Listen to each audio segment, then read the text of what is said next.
It has been a strange few days in the boxing world. Spence and Crawford not happening. Tank and Ryan might be happening. There's a new streaming service throwing around insane money.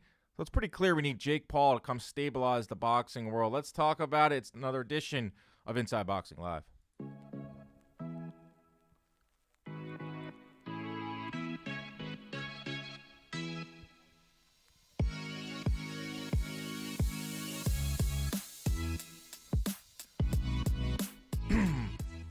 What is up, everybody? Welcome in to another edition of Inside Boxing Live, a production of John Boy Media. I am Dan Canobio alongside former world champion, mustache-less Chris Algieri, superstar producer Ronnie Jerez in the corner. Chris, how are you, man? Don't have the mustache anymore. I didn't recognize you when you hopped on the Zoom. How's everything going in sunny Florida? Going great. I still got to work on my tan a little bit, but yeah, the mustache will be back. Don't fret. But I got a wedding this weekend. I gotta look more presentable. Right, you can't show up to a wedding with family members you haven't seen in a while, other people that don't know you. Was that the boxing guy? Oh, he's got a mustache now? Oh, man, what's going on with that? yeah, I had to go true to form for this one. And Ronnie, my friend, last week we talked about the best boxing movies. Now the Yankees are out. Yeah. World Series is this week. Who cares? Go Phillies.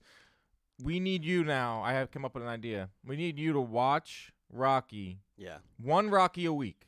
Okay. And then you come in the following week, you give us your thoughts on it. Are you down for that? Okay. Yeah, I can do that. Yeah. Next week, I'll watch Rock. This week, I'll watch Rocky 1, probably with my girlfriend. You know, I'll just pop it in. Yeah, pop it in. Just pop it in. And I'll just give it an honest review from semi-casual boxing fan looking at it with fresh eyes. Yeah, there we go. So, yeah, that'd be kind of cool. Start with Rocky 1. You can this will probably take you like 8 weeks. Get you right into the spring, right into opening day Yankee baseball. I think we should do a watch party for Rocky 4. Ooh. Because Rocky 1 you got to watch on your own. You got like your first experience, your first step into the Rocky realm. Do it on your own. Do it in silence. Come back, report, then start going through the other Rockies. And then Rocky 4, which is probably, I think, the most fun one to watch. Yeah. Right. We can do a watch party for that one and have a good old time. I was trying to figure out a time to get you back here at the office, Chris, because I've been talking about a boxing combine, and it's getting people jazzed up here where we rent out a gym and we have you, teach us the I can't even get the heavy bag. Yeah, speed bag, agility. Yeah, take us through. We get 6 or 7 of us, the best JM's finest, all shapes and sizes. We go to a gym, and you take us through the rigors, and at the end, whoever wins gets to step into the ring with you for 3 minutes and see how they can fare. I absolutely love this. Yeah. So we're going to get you here. We're going to do a Rocky watch party. We're going to do the combine. We'll do a few live shows here at the office. So we'll talk when we're off air about how we get you back. It'll be boxing week. Yeah, that'll be so sick. Everyone's excited about it, too. Like, Jake, you haven't met Jake yet. He's the VP of Fun here. He's the partner of John Boy. He wants to get into the ring with you. VP of Fun? Yeah. He founded the company alongside the John Boy, so he wants to get into the ring. He's been itching to get in the ring with Ryan Garcia. He's been calling him out, but maybe, he'll have to get in there with Algieri, and then so we got to make that happen sometime. Maybe December, get you down to New York. Okay. That works. I love New York in December, so. All right, we got New York. December's a beautiful time. Renee Box Young says, "Hey Dan and Chris, itching to see Loma in the ring. That sounds great." From Pidge, maybe that's like the sound. The sound sounds great, Ronnie. So great job there. Yeah, I just want to do my job. Yes. So we're off to a flying start here. What a weird week, Chris. Headlines have been all over the place in the boxing world. Last week, Spence-Crawford decided that, hey, we're not going to fight. we don't need to fight. I went off. I was broken. I did a video right away, right when I saw the news. Yankees had just lost, so I was extra sad too. And I want to get your thoughts on it, Chris. Like, obviously, things have simmered down a little bit in terms of the initial reaction to it, and now we're kind of seeing more stuff come out. And right after it happened, I said, you know what? Both sides are to blame, and people were giving me flack, saying, you're both sides in this. This is clearly Crawford's side that didn't want to do it. Look, you got a fight already lined up at David Avizian, and maybe I'll change it up a tiny bit. Fans don't care who's to blame. They just want to see the fight happen. There are very few hardcore fans out there that care about the negotiations, this, that, and the other. But you, Chris, as a former fighter who has been in negotiating table, who has been at the negotiating table with PBC for fights with Errol Spence, what was your initial reaction to this fight not happening? And you've been in negotiating rooms. Yeah, I mean, I'm surprised. And just like you said, the fans don't care whose fault it is. I'm the same way. At the end of the day, we don't get the fight. We don't get it now. Do we get it ever? I feel like we will, based on the fighters, because if two fighters want to fight, there's very little that can stand in their way. You know, we always say like, oh, they're different sides of the street. They can't make that. That's kind of bullshit. You can make a fight happen if both guys want the fight. I think both guys need this fight. I think Crawford needs it a lot more than Spence does. It definitely seems like Spence, you know, was all in for the fight. I know you're saying like it probably is both sides. I think I can agree with that. But there were some things that Crawford did say, stipulating in terms of the full transparency from the opposite promoter. That's kind of a cop-out because that's something you're not going to get. That's not, you know, and anyone who's in the inside of boxing, the business, understands that. But yeah, I don't know. I don't know who's to blame. I think that ultimately both guys want them. I've talked to Crawford face to face. He's been calling for this fight for years, and I would imagine Spence is the same way. But either way, this is a bummer, and it's a blow to boxing to close out the year. It's a big blow. You're right, Chris. It's a huge blow. This is a fight. Right away I said, you know, boxing fans mistreated constantly. You know, the biggest fights rarely get made on time, if at ever. We were told this fight was going to happen November 19th. We should be gearing up, be talking about, next week or in 2 weeks, whatever it is. We're going to be talking about Errol Spence and Terrence Crawford, and we're not getting it. And it's just too much, man. It's just too much to handle these days with all these rumors circulating around with Terrence Crawford and Errol Spence. You know, it gets everybody salivating, and then you're pulling the steak away right before you get the chomp down on. You know, and that really sucks. There's only so many times you can do that to a fan where they just stop coming back. You know, this was like a Sugar Ray Leonard, Thomas Hearns type fight. Like, we got guys in their primes meeting. They're the top of their division. They need to unify, which is another thing. We're seeing a lot more unifications these days, which is awesome. But these guys just aren't fighting. We need these young guys to fight like they did in the past. In the 80s, these guys were fighting before they were 25. They were world champions, and they were fighting each other. O's were going. We got to stop protecting these young guys. Crawford offered $10 million to fight on BLK Prime streaming service, Chris. Thoughts? I don't blame Crawford for taking that. But is it real, though? Is that real money? They just signed Adrian Broner, too. Is the money ever real in boxing? I mean, it's yeah, who knows? But yeah, $10 million to fight. You know, listen, David, I don't know how to say his name. Avadasanian. He's a tough. Bob Arum didn't know how to say his name either. David Avesian.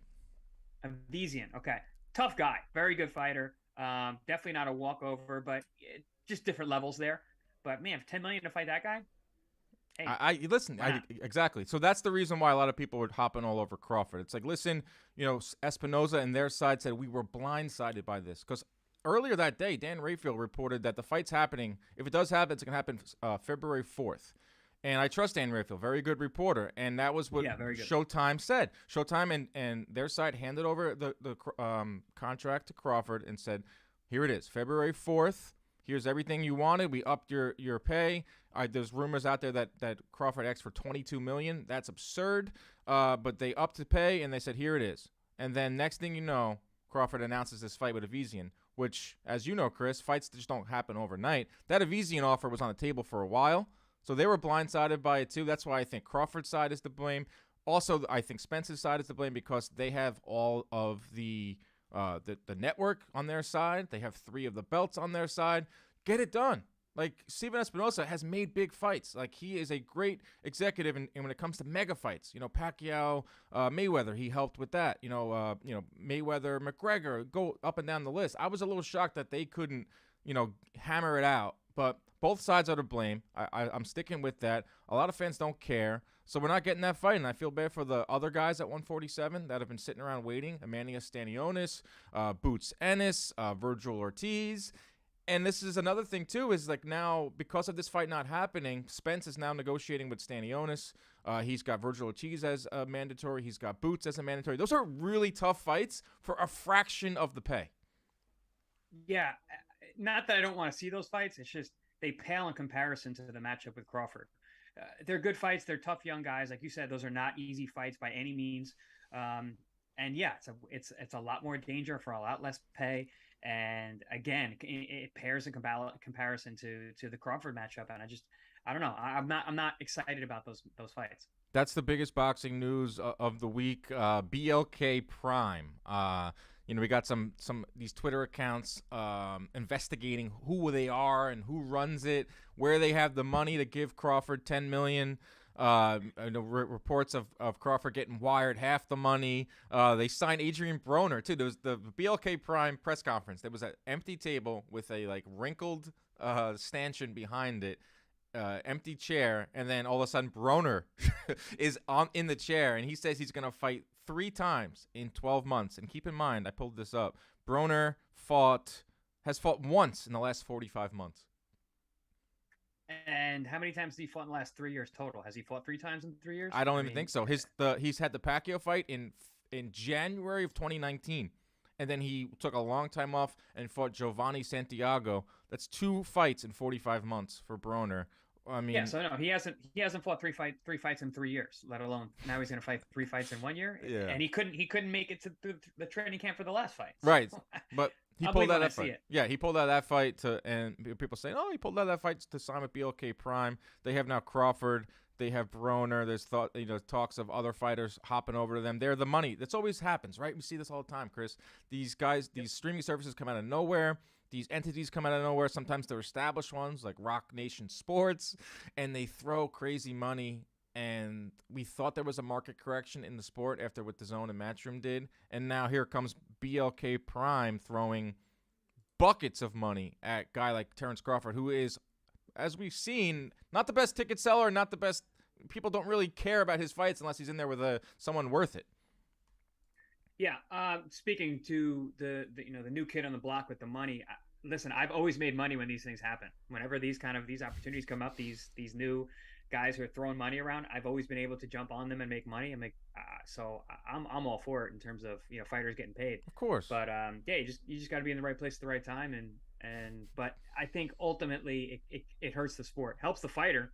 Yeah. But you got these big signings and these big paydays, and now these guys are expecting this, and then you don't see them in the ring again because they're holding out for the big money. This whole Spence-Crawford saga has turned me into a UFC fan now. I'm a casual UFC guy now. I made an announcement on Twitter. I'm going to the fight November 12th at Madison Square Garden. You're welcome to come, Chris, if you'd like. Israel Adesanya, Dustin Poirier, Michael Chandler. I took a look at the card. I recognize those names. Those guys get in the cage, and they lay it all out on the line. That's actually a great card. And I feel like they always save the really good cards for the Garden because it's the Garden, and they know they're coming into the big house, and they're also coming into boxing's backyard. So they better come correct. And the Chandler Poirier fight's awesome. I've known both guys for a long time. I've sparred with Dustin Poirier a handful of times. I've known Mike for probably 10 years.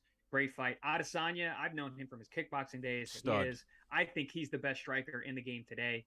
But he's fighting Pereira, who knocked him cold when they fought in kickboxing. Yeah. Pereira, even in MMA in the cage, he is icing guys. He is a dangerous man. So it's a good card. It's a good card. Yeah, but I'll be there. I'm not leaving boxing yet. No. This is like half a bit, like half. Like I really am like interested in UFC. I'm gonna check out a few of the events. You're just bitter right now. Right. It was just like, you know what? Like if you're not gonna give me what I want, I'll find someone else that will. Ooh. Right, Ronnie? Ooh. What do you mean? My man Dan's stepping out. Stepping out on boxing. I really am. I had enough. I'm about to step out on boxing. What have you done for me lately? Nothing. Dan said, "All right, you gonna treat me like that, sweetie? All right, I'll see you at the club." That's really what it was. Like the first 6 months of this year, you were great. We had a great time. We were having great weekends. Every weekend we're seeing great. Rolling into the fall, we were looking good for boxing this year. Spence-Crawford. It has tumbled fast. But I will say November's looking good. I'm not gonna go full. I'm the positive guy, and that's why I'm so broke and hurt right now. I'm the positive boxing guy in the media. People tell me, "Oh, you're way too positive. Like you're eventually gonna get broken down." But there are still some good ones. Zurdo and Ramirez, November 5th. Zepeda, Prograis. There's some good fights this weekend too. Before we get into the fights this weekend, we got to tell you about our friends at DraftKings. Of course, they are a sponsor of the show. Jake Paul is putting his undefeated status On the line yet again. This time he is looking to take down one of MMA's all-time greats, Chris's friend, Anderson Silva.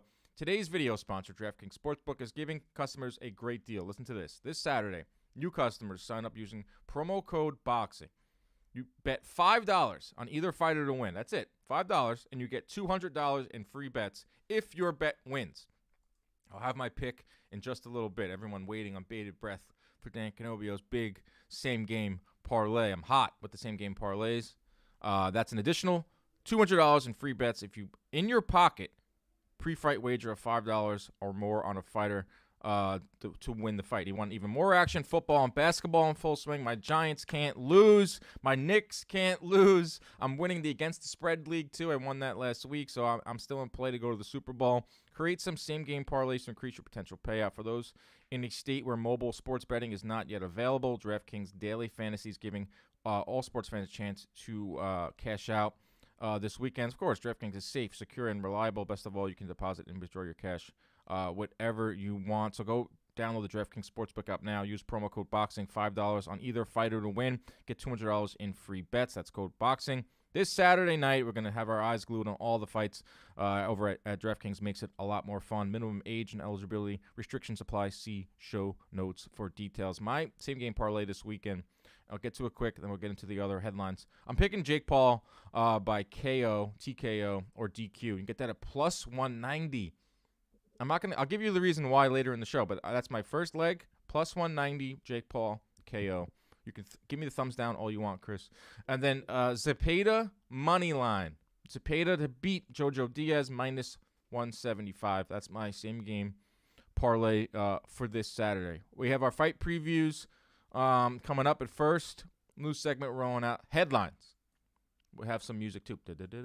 Headlines. Ronnie's going to read out some of the ridiculous headlines this week.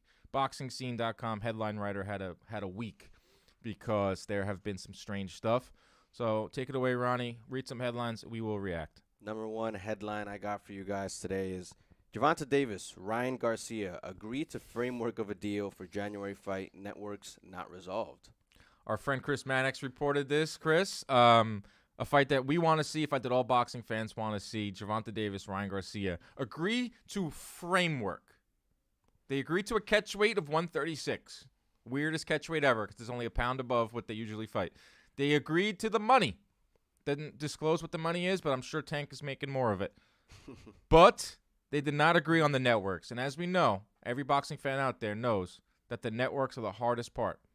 Ryan Garcia is entrenched with the Zone. Gervonta Davis is entrenched with Showtime. Boxing fans are tired of hearing about frameworks. We heard about frameworks for Spence-Crawford for damn near a year. Tell me when the fight's done. That's all I got to say. What do you got to say? This I'm scared. This is scary in terms of, this happening anytime soon, especially the way boxing has been going lately. I don't know. You've been a lot more positive because you are the positive guy in this fight actually happening at some point. I don't think it's going to, especially anytime soon. But the fact that they've already declared on or discussed and came to a conclusion on money, that's a big deal. But man, no network, no fight. So we got no fight. And right. That's the bottom line. I replied to the tweet. I don't usually do this, but I was like, framework? Like, we just got burned by framework. Like, give me the damn fight date. Let me book my flight so we can all be down there. I got the sales team here asking me for what's the biggest fight on the remaining schedule because we want to send you to a big one. I was like, I really don't have one. We should have went to this week. We should have went to this Jake Paul thing with him on a horse. But we're getting sidetracked here. But Ryan Garcia, they agreed to the framework. If it's true or not, I mean, that's a big part about it. Big part of the hurdle is figuring out who's the A side, B side, who's making the more money. 136 is weird to me, because Ryan Garcia, his last two fights were at 140. Tank has fought at 140. Probably wants the advantage of not fighting at 140 as a smaller guy. 136 is a weird number. Yeah, it makes no sense. I don't understand it. I mean, in non-title fights, 135 plus 1 is like normal. So it's weird. It's strange, and I don't know who that really helps. I don't know if Ryan is really been struggling. Obviously, it's got to be Ryan because Tank has fought as low as 130. He's fought as high as 140. I don't think he gives a shit what weight class they fight in. And in terms of who's the A side who should get more money, it's 100% Tank. Tank has multiple world titles. He's done much more in the sport. Ryan still isn't a world champion. You know, granted he's got a lot behind him in terms of numbers and people watching, but you know, Tank's the guy in terms of the boxing. Well, even if you don't want to go after his titles, Ryan Garcia, Tank just sells tickets. I mean, you can just see it with your eyes. I mean, I've talked to Ryan Garcia about this. I was like, listen, man, it's not 50-50. Like, I like you and you're a good kid. But Tank he just has done more pay-per-views. He sells more tickets. So just come to us when we have a fight date. They're talking about January. If you take a look at the January-February schedule, I'm looking way ahead. There's a lot of big fights in that schedule. So you might not be getting what you want right this second, but they're front-loading the schedule towards the beginning of 2023. So maybe we get Gervonta Davis-Ryan Garcia. Boxing fans are not ready to be burned. They're not ready to get hurt again. I'm one of them. I don't want to get hurt again.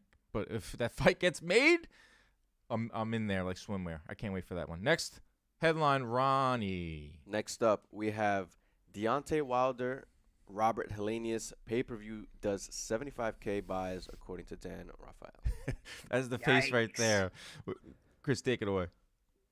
Yikes, that's bad. For people who don't know, that's really bad, especially for a heavyweight, especially for Deontay Wilder. I mean, you guys were there. There were butts in the seats, right? Yeah. At the show? Yeah. Okay, well, that wasn't a great So so yeah, okay. That's tough, man. That's a really, really low number. And I know it's been tough for boxing lately with pay-per-view numbers, but still heavyweights, and that was a pretty decent card. And it's Deontay Wilder. I mean, he draws eyes, and he did not for that fight.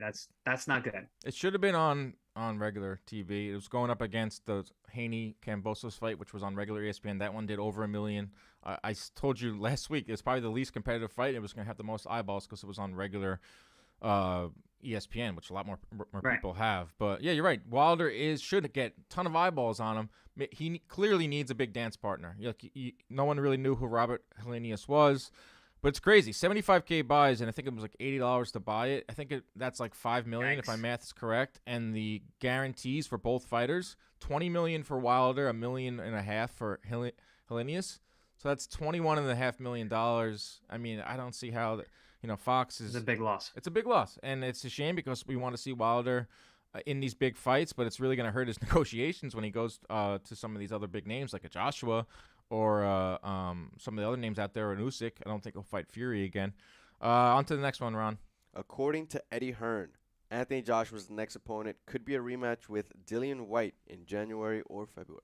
I don't really hate this fight. Like, right away, you're like, ugh, Dillian Whyte, Joshua, they already fought. But I think this fight will tell you exactly what Anthony Joshua has left. He should knock out Dillian Whyte. If he plays with his food and it goes the distance, you're going to say, wow, he wasn't able to stop Dillian Whyte. I think one way or another, we'll learn a lot about Joshua. And if it happens in early enough in the year where he can get back into the ring in the spring or the summer, I'm not like I looked at it right away and I was like, oh, this fight kind of sucks. But the more I think about it, it's not that bad of a fight for Joshua. I couldn't agree more. I thought the exact same thing. And initially I was like, oh, who wants to see that? And then I was like, wait a second. He's coming off the 2 losses. This is actually the game plan that I had set. Have Joshua go back to the UK, go through those UK heavyweights, get a couple wins under your belt, then come back and look for the Fury fight. But yeah, I mean, and Dillian Whyte's always tough. He's always in good fights. The guy can punch, especially with the left hand. So it's not a not dangerous fight. But Joshua knocked him out when Whyte was fresh and had momentum. Now he's had his chin checked several times in the past couple of years, and I mean he's much more of a damaged fighter. So if Joshua can't get rid of him this time, that's going to tell more than not. Joshua also fought him when he was a different type of fighter. Yes, he fought him that when he was. Awesome. He fought him when he was going after guys, Joshua, when he had not been chin-checked by Klitschko already. He was more on his front foot. He was throwing more power shots. Now he's completely opposite. He's throwing jabs like 70% Whyte of the time. cracked Joshua and hurt him in that fight. Joshua came right back, roared back. It's actually a really good heavyweight scrap, their first fight. I don't expect that this time, but yeah, I mean, it's a good get-back fight for Joshua, but I think how that fight ends is really gonna tell the story. They were looking at Zhang. They were looking at Otto Wallin. Otto Wallin's, I think, a little too dangerous for Joshua right now. Southpaw. Yeah, that's a tough fight. It's a really tough fight. Southpaw that could box. Zhang is a good fight. Dude, I like Zhang, man. I like watching Zhang fight. Zhang the Bang bangs. So, He's awesome. He's get him in. great. And He is shout out to awesome. our guys, the Lane brothers, the sons of the legendary referee Mills Lane. They manage Zhang, and they're awesome guys right here in New York. They're in a good spot because he had a great showing in his last fight, and fighting Hergovic. I thought he won, but that's what's going on. So Joshua, Dillian-Whyte, early January, not that bad. So Jake Paul looks like he can't stay out of the headlines. Glenn Feldman joins Eddie Hearn's $100 million defamation lawsuit against Jake Paul. Chris, are you aware of this? I am not. Okay. What is this in reference to? Judge Glenn Feldman, obviously, judged the Usyk-Joshua fight, and I'm pretty sure he gave the fight to Joshua. Glenn Feldman also, to say the least, that was the guy he was questioned by the reporters. Our guy Rob Tebbett questioned him after and put the camera in his face, and he had that like spokesperson for him. Glenn Feldman also judged the Serrano-Taylor card and gave it to Taylor, which isn't nearly as controversial because it was a really close fight. So Jake Paul shoots off at the lip at one of these podcasts and says Glenn Feldman is in the pocket of Eddie Hearn. Eddie Hearn pays him off. Eddie Hearn flies him to these fights. Eddie Hearn, this, that, and the other. Paying him. Things what we boxing fans have suspected for a long time with these judges. But Jake Paul says it, and then everyone hears it.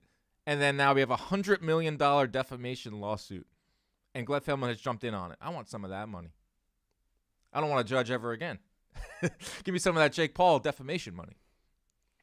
This is the situation where platform allows for this kind of shit to happen, because if anybody else says that nobody cares, it doesn't mean anything. But because Jake has a platform and he says it, I still don't think it means anything. But that's I don't know how far this could really go, but it's interesting. Hopefully it doesn't mess up the Serrano-Taylor rematch, because Katie Taylor's fighting this weekend, minus 6,000 favorite. I want to see her fight Serrano. Serrano wants to do some work at 126 again, but that fight is them. That's these two should be fighting 3 times. So if this stops that fight from happening, because they're talking about putting Katie Taylor in there with Cyborg. So they're already like floating these other names out there where it's not going to be Taylor or Serrano getting in there for a 3rd time. But we've seen lawsuits all the time in boxing. It's a sport that has litigation literally all the time. But now when you have Eddie Hearn involved, when you have Jake Paul involved, you have a judge involved, corruption, it's a juicy headline. CMP El Reyes, what's up, bro? He said, what's up, guys? I got some free time at work. I'm going to rewatch this once I get home. So what's up to our friend CMP Reyes, one of our best listeners. What do you got? Nice. To end off on a high note, Oscar De La Hoya donates $1 million to an LA hospital to help fight cancer. A good one. A good headline, right? Bravo. Yeah, that's awesome. That's a lot of money, and that's a good cause. Good job, Golden Boy. That's awesome. Yeah, it's a lot. It means a lot to De La Hoya. I think his mother had breast cancer, and apparently he's donated a lot to this specific hospital. He's got wings named after him and all this stuff, and a big check, and that's awesome. It's going to be spread out over a bunch of years so they can really get to work. I love that. I mean, there's so many bad headlines. I used to do it way back when I first started doing this show. I'd had the good hook of the week. I would end the show with a good boxing headline. Some weeks, they were pretty hard to come by. So with Oscar doing this is great. One last headline, though. You should see this, Chris. Our boy Bam Rodriguez has vacated his WBC 115 title. He's going back down to 112, where he was a force, and I expect him to still be a force at 112. Initially, I was like, whoa, wait a second. Why is he doing this? The last fight took a lot out of him. His brother is at 115, and he's fighting Ioka on New Year's Eve. Eventually, they're going to be the last 2 standing, and they're not going to fight each other. So, Bam being a guy that was at 112 originally, into some titles there for him to win. What's your initial thoughts on Bam going to 112? I actually thought he was going to do this sooner. But obviously he's had a nice run. He had the Rungvisai fight. He looked great. Last fight was a tough fight. It was, I think maybe now he's starting to feel the size was starting to have an effect on his performance. Mm-hmm. Goes back down to where he's more natural. But it does close him off to some of those bigger fights, those big money fights that were down the line. But he's so young, he's got time. And you bring up an interesting point with the brother. If I were in this situation and my brother were a top level fighter like these 2 guys are, I would stay far away from him as well. I wouldn't want to take his shine. I wouldn't want to take from his pocket. And yeah, I mean, honestly, it's another nice hearted headline. But I think it takes away from some of the big fights that we were going to see sooner than later. Like this now would have vacated, I think, Chocolatito Estrada 3, which is probably the fight I'm most looking forward to for the rest of the year, December 3rd. Excellent fight. That can now be for the WBC title, which would be nice to add to that fight. I was going to watch it anyway. I think fans will watch it anyway. But, throw in the green belt in there. And Bam Rodriguez, according to Boxing Scene, already has a WBO flyweight title fight lined up, the title that was vacated by Junto Nakatani. So Rodriguez versus Christian Gonzalez. Yeah, I did want to see him fight. I wanted to see Bam fight Chocolatito. I want to see him fight some of the other names that are still remaining. Whoever wins the Estrada Chocolatito fight. But, he's a guy who says he wants to fight as high as 130 pounds.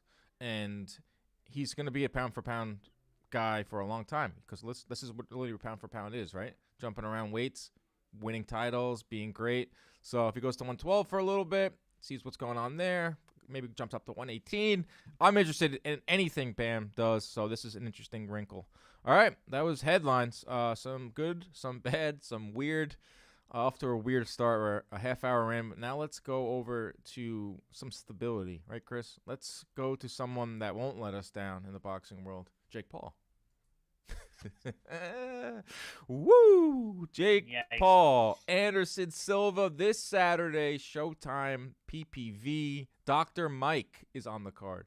Are you familiar with Dr. Mike? Dr. Mike's at all the MSG fights. Whenever I'm calling, I always look over and I see him. I'm like, again, I was like, well, who is this guy? He looks familiar. Yep. And then he came across my IG page, and I was like, oh, it's that guy. He's fighting on this card.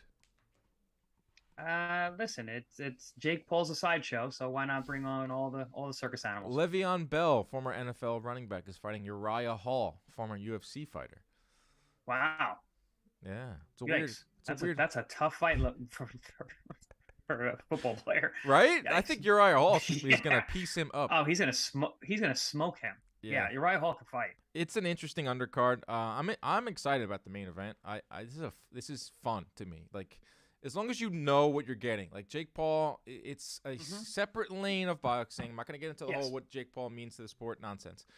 It's fun. Like, this is a fun fight. I want to see how it plays out. I want to see what's next. I want to see what comes of it. I want to see the show. He already arrived at his fighter workout on a horse. It's fun. Boxing, it's fun. It's supposed to be fun. Do you still think that the Jake Paul train ends this weekend and he loses to Anderson Silva? I do. I mean, I've looked more into it. I definitely see how Jake Paul can win the fight. He's a much bigger guy than the guys that Silva has been fighting.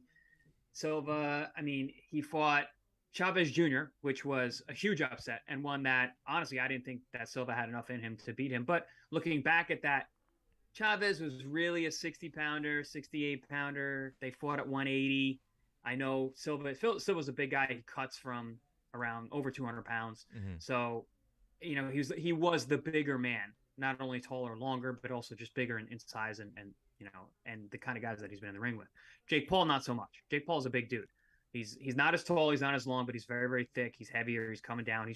His kid's probably seen 220 at some point in his life. And he's young and he's fresh. And he can crack. Take anything away from him, he is what he is, but homeboy can crack. So there's that. And then you got Silva, who's what is he gonna be, 47 by the time they fight? 48? I think he is 47. Let's not age him any more than he already is. He's 47. He's 47, right? 47 with a lot of wear and tear and some heavy duty fights in his career. But I still have hope for my man Silva. I think he's savvy enough to avoid the early power. I don't think that Paul is busy enough to take advantage of some of that youth that he has. The guy just doesn't throw a lot of punches. Oh, I have numbers for you. Yeah, I'm sure. Well, you are the numbers man. But also, Silva is a southpaw.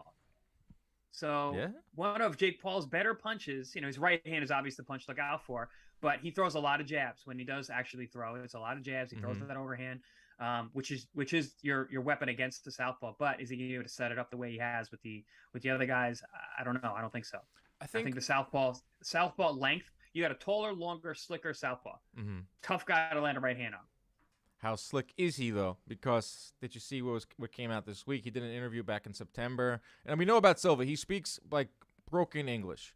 And he did the interview in English, and he kept saying during the interview, I got knocked out in sparring.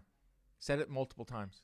I got knocked down. So I read the response to that when he said that he spoke wrong. He didn't say it the right way, and I mean, I don't know what that means exactly. I mean, I think he was trying to say that he had hard sparring. Yep.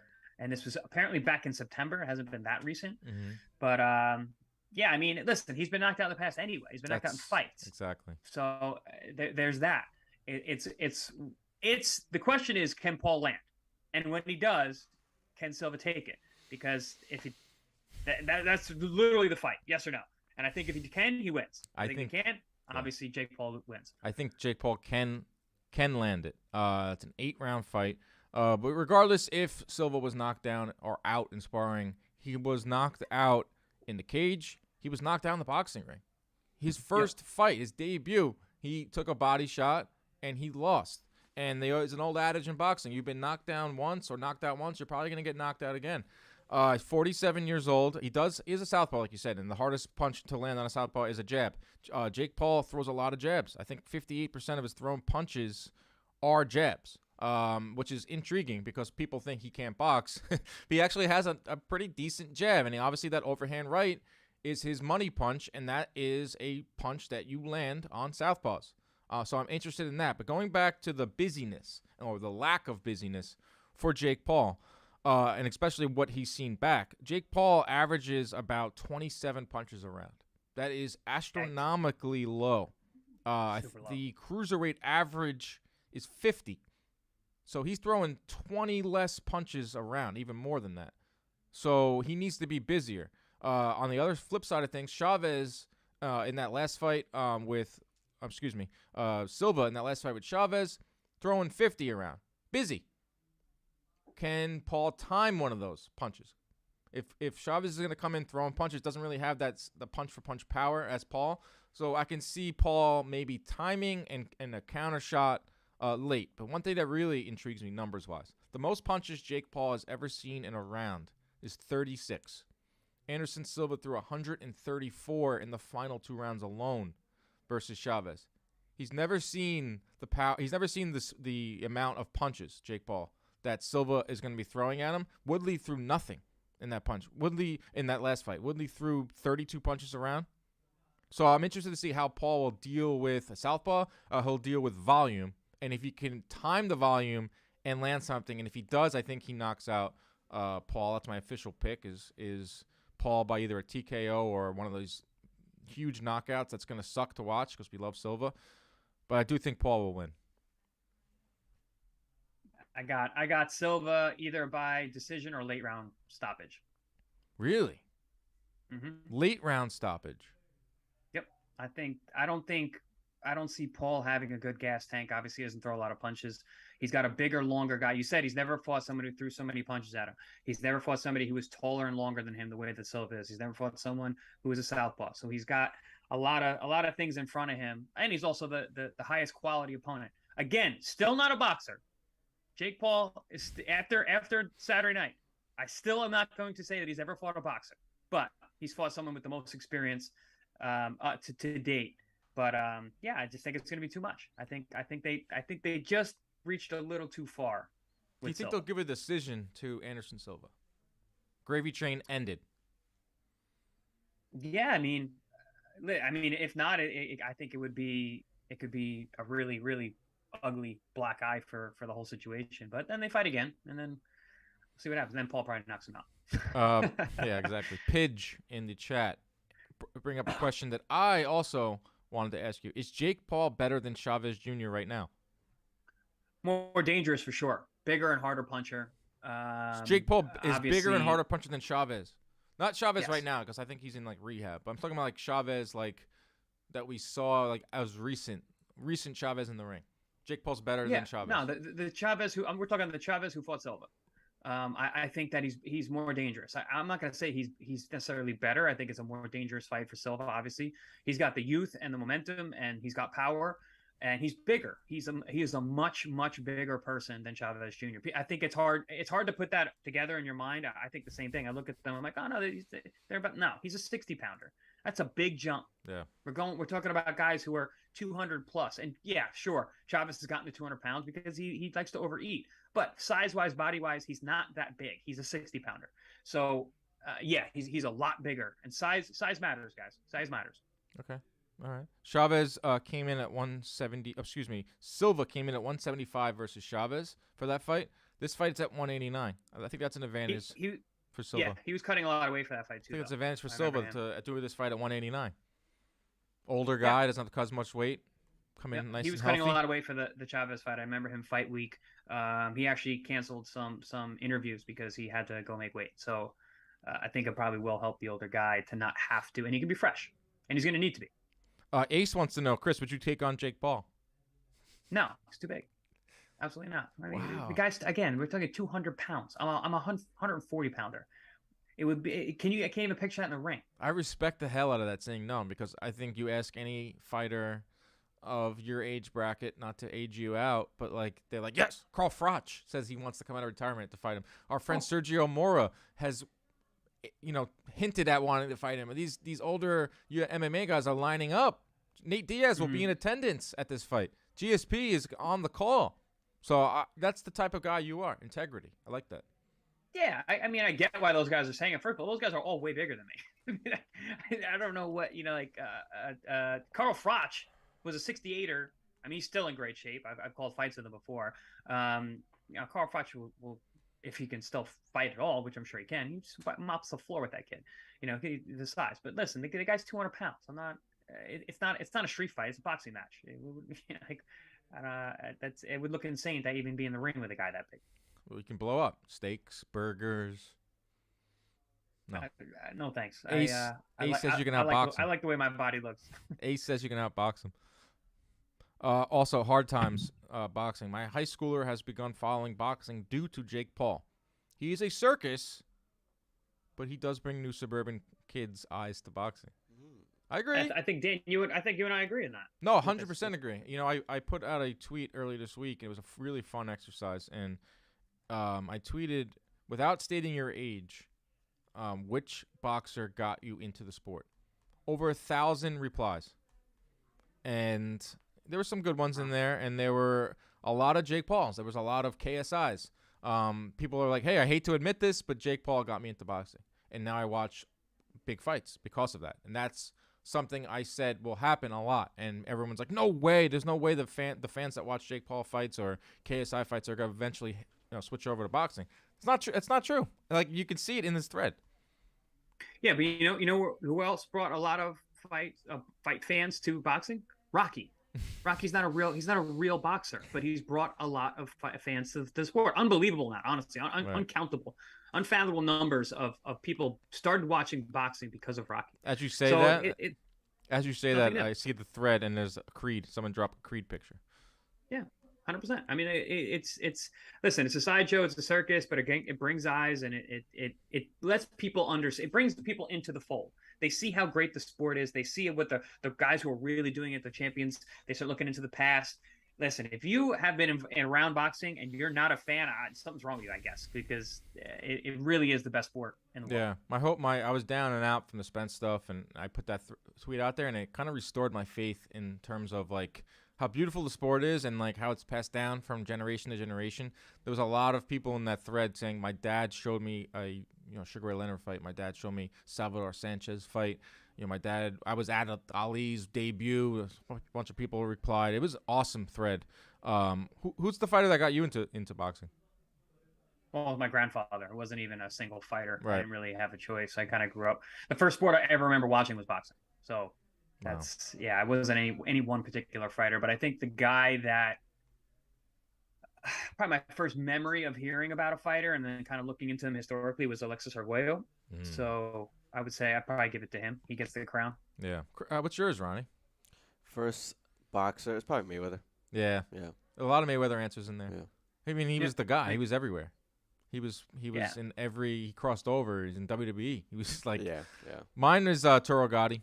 I went to a lot of his fights as a kid. Like, my dad would take me to Atlantic City. Close second would be Hamed. being Yes, Nazim.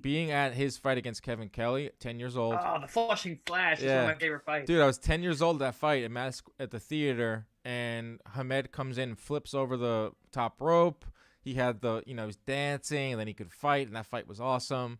Those are my two. That was a fun exercise, that thread, and it kind of restored my faith a little bit. But yeah, so Paul Silva is probably the bigger fight this weekend. It's on Showtime pay-per-view. I'm riding with Paul by KO.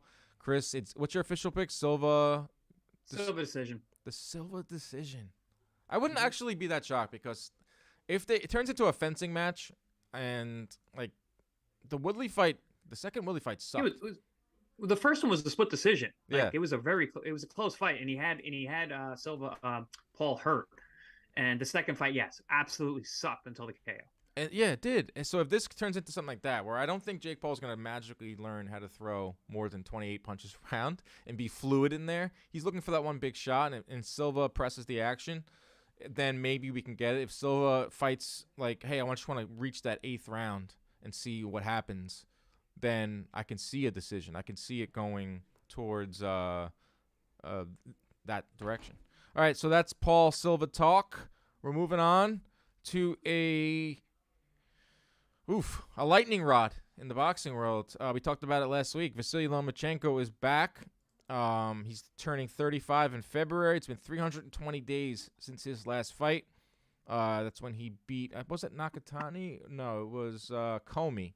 He fought Nakatani and Comey coming off of the shoulder surgery when he lost. Both were good performances. Good performances. A lightning rod in the sport. You got people saying he's overrated. You got people saying he's one of the all-time greats. He is someone that Top Rank likes to really push with the underwater videos and the putting the tennis ball on his head and the Matrix, and I think that kind of feeds into it, Chris. Like, I think fans think that he kind of shoved down your throats a little bit, but you can't deny that he makes fun fights. He is still very good, and this fight, should he get past Jermaine Ortiz, which I think we both agree he will, a big fight looms, a massive fight looms with Devin Haney. I know you're a Loma guy.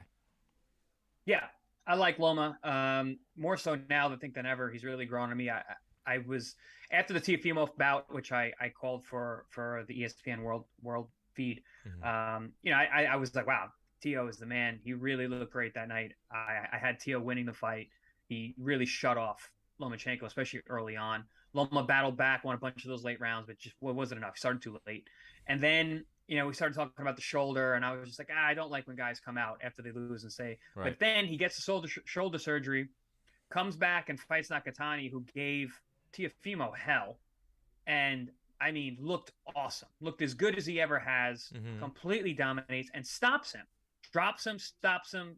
Very hard thing to do, because Nakatani was, he had been down before, but he always gets up and he always roars back, and he could punch and all that. I was very, very impressed. Richard Comey is a guy that I sparred with a few dozen times. He's a hell of a puncher. He's a great fighter. Very, very tough guy. And Loma toyed with him. He controlled him. He had him hurt. I thought he could have stopped him. I honestly thought he let him off the hook. And he looked phenomenal in that fight as well. I think Loma's back. Does age and inactivity play a factor? Absolutely. But I don't know. I think Lomachenko is special, and I think I'm excited when he's back. I think it's good for the sport when he's fighting. Definitely good for the sport. Fighting back in New York. Ace says, do you guys see Lomachenko slowing down at all? We haven't seen him, so we don't know. That's true. We haven't seen him in the ring in a while.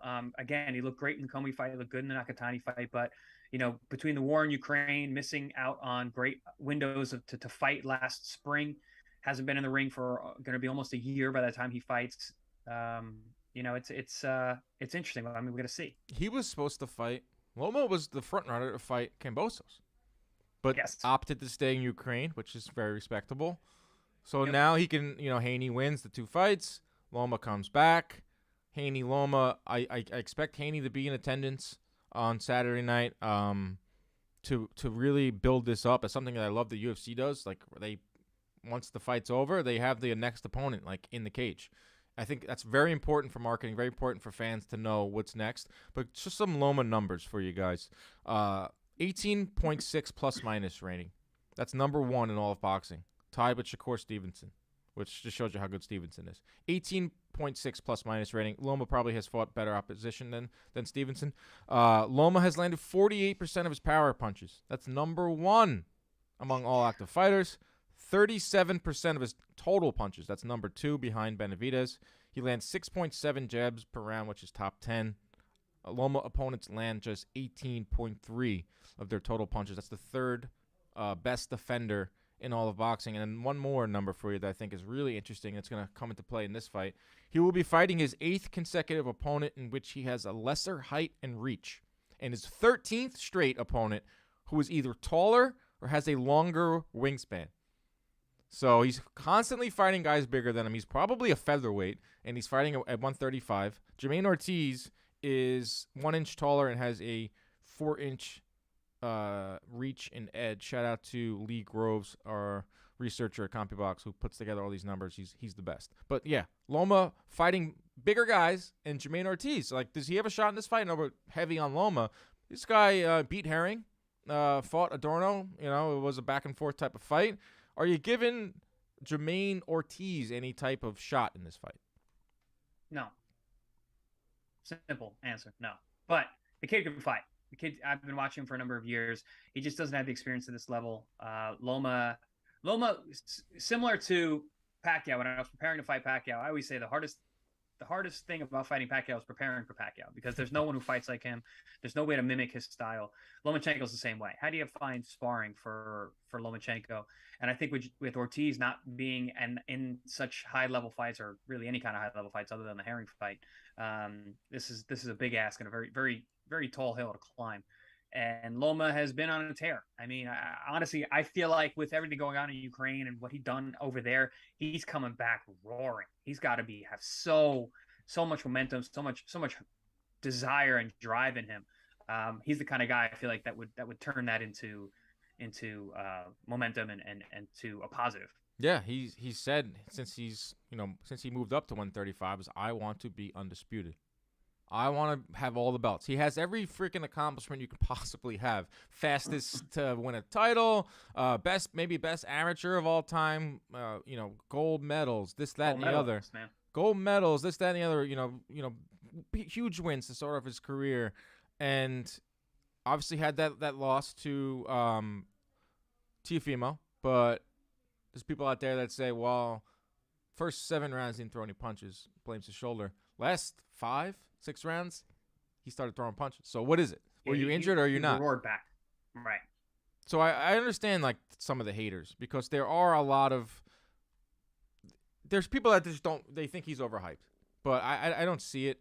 I don't see it that way. I think there's just fans being fans and being upset the way that Loma's marketed. They think that some of my favorite fighters should be pushed the same way ESPN pushes Loma. Yeah, I'm surprised, because we talked about this before about people thinking that he's overhyped. I'm surprised to hear that. I thought everyone was kind of universal that he was the man, but not universal on anything, boxing fans. Yeah, that's a very fair point. But I'm on the Loma train, and I have been for a while. And I think especially with this, like I said, his last couple fights, I thought he looked great and revitalized, really. Who do you like in Loma versus Haney? Because I think that's next. We spoke about that on air. I think that's a good fight, and a fight that I really want to see. And I think stylistically and body type and age, I think Haney gives him a lot of trouble and could potentially upset him. I think he's got a better chance than a lot of the other guys to beat Loma. And you say upset him, which is probably right. I'm interested to see the odds on that. And I think a lot of people can make a lot of money that night. I think Loma would be the favorite with any of them. Just on pure numbers, but I think that, like over Davis. I believe that Loma would be the betting favorite on all. What about Shakur? Guys. Shakur's, I think, because of the weight class and coming up, and hasn't been in with that level. Like, no one's been in with that level of guy, because there is no other guy that's that level with Lomachenko. But that's another interesting fight too. I feel like their defense would be, they would cancel out a good fight. The two of them would, they're so defensively adept. it would be the only fight in history where nobody lands a punch. Oh, the only fight where a championship fight where a fighter did not land a punch was Vinny Pazienza versus Roy Jones. Roy Jones Jr. Yeah. Pazienza. Well, there is 0 the punches. legend that Willie Pep, Will the Wisp, won a round without landing a punch, but that was like no leather punches? helmets and what? No punches were Wait, landed. No punches were landed on Roy Jones in a championship fight against he fought Vinny Pazienza, and Joe Rogan brought it up on the podcast. He said in the history of CompuBox, it was like a big thing, and that's like something Roy Jones. I've asked Roy Jones about it, and he loves that stat. It's crazy. He loves having that. Crazy. In his prime too. Vinny Paz was a multiple-time world champion. Yeah. Couldn't land a punch on prime Roy Jones. Oh, we got to get Ronnie on the Roy Jones train. Yeah. You know, you ever see Can't Be Touched music video? No. Ooh, bro. You will run through a wall. Yeah. There'll be a Ronnie-sized outprint of a wall in this office after watching Can't Be Touched. It's a compilation of his like best moments. Yeah. It's like cartoonish what he can do. Really? Or what he Ronnie, can't do it Roy anymore. Jones Jr. is the virtuoso of what boxing can be. No one has ever. There's never been a Roy. There never will be a Roy. He has the best highlight in the history of the sport. Yeah, like bolo punches. He's Michael Jordan. He's Wow. everybody. He is the absolute GOAT in terms of physical ability. His physical talent and gifts off the charts. And what he did that was really cool is he started his career at 154, 160. He won a title at 160, and then he won a title at heavyweight. Only fighter to ever do that. He beat John Ruiz, who wasn't the best. Who was a legit heavyweight? Who was a legit champion? I mean, he wasn't the best but he wasn't like the best guy at the time. But still, for be a middleweight to go all the way up, and then like he stuck around too long, which a lot of these guys do. But like prime Roy, and then getting to know him at HBO, like at the dinners and stuff. Like I was always constantly starstruck, even though I had hung out with him and like gone to the dinners at the HBO before the fights, like dozens, maybe even more times. But every time you walk in, you just stop. You're like, oh crap, it's Roy Jones, and like got to have dinner with him. He's awesome, and he's doing good stuff too. He's still around. Fought Mike Tyson in the exhibition. Hopefully, don't see any more of that. That's it. Although I did enjoy that. I enjoyed that. Oh, I enjoyed the hell out of it. I had Tyson on the show. I enjoyed that a lot. I had Tyson on the show. It was awesome. That was also like peak COVID. Like we weren't getting anything. Yeah. Mm-hmm. So to see Mike Tyson that guy. That guy, yes. Oh, okay. I remember seeing. Who was a shell of his former self. They look like two uncles at a barbecue, just duking it out.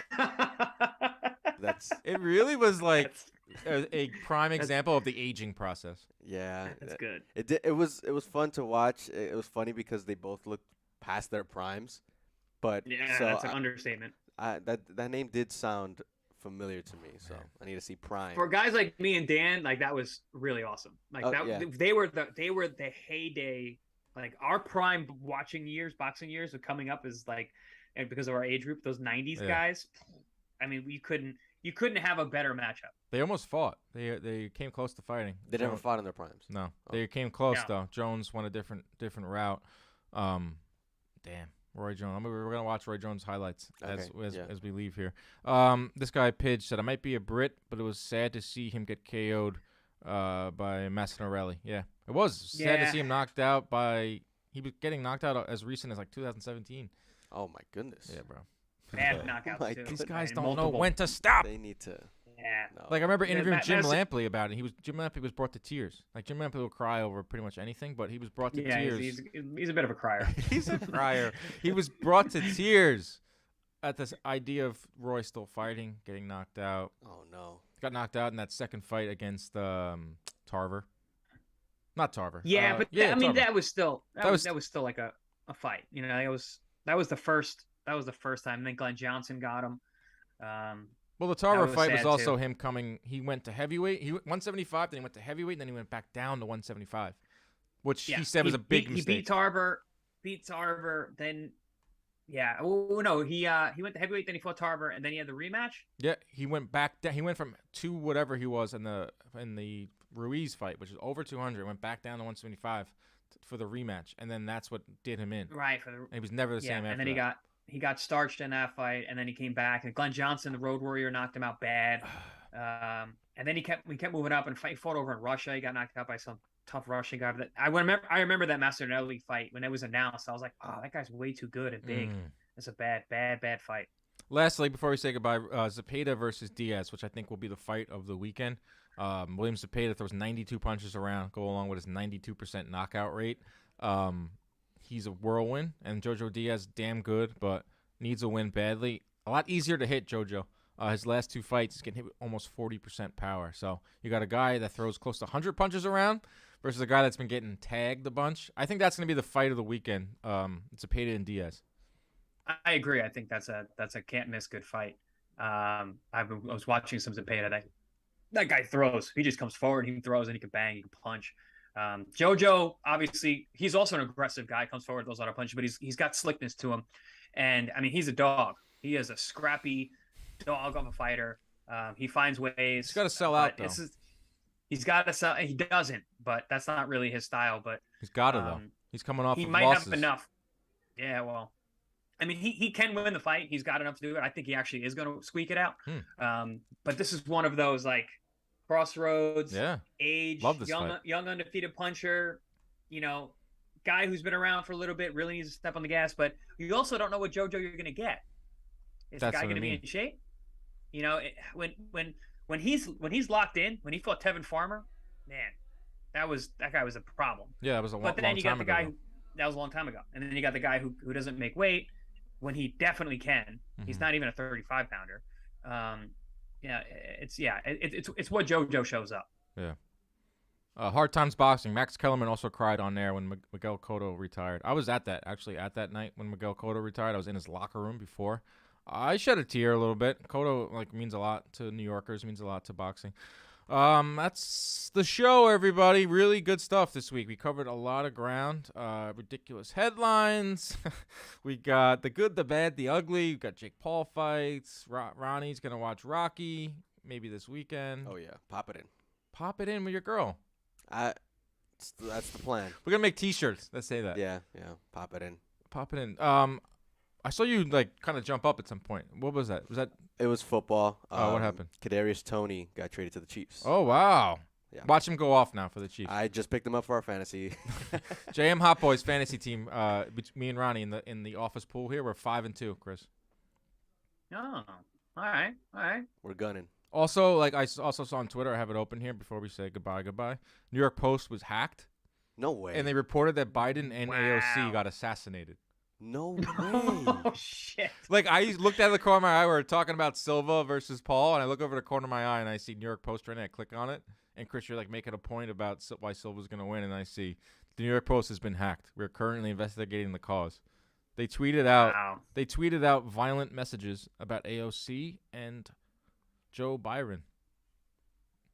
I don't feel as bad that my Instagram was hacked a few months ago, because if they're getting level, they're getting that good at it, they can get the New York Post, and I don't know, we don't stand a chance. There was a tweet that said, the New York Post tweeted, "We must assassinate AOC for America." Good Lord. Jesus. Good Lord. Oh Jake my Paul, God. save us. Jake Paul, save us. Bring us back to normalcy, this country. Jake Paul knocks out Anderson Silva. That's my final words. Chris, you have any final words? Silva all day. I'm backing my dude. For the old heads, Silva all day. All right, everybody. That's the show this week. Thank you so much for joining. As always, keep your hands up at all times. Protect yourselves at all times. We out.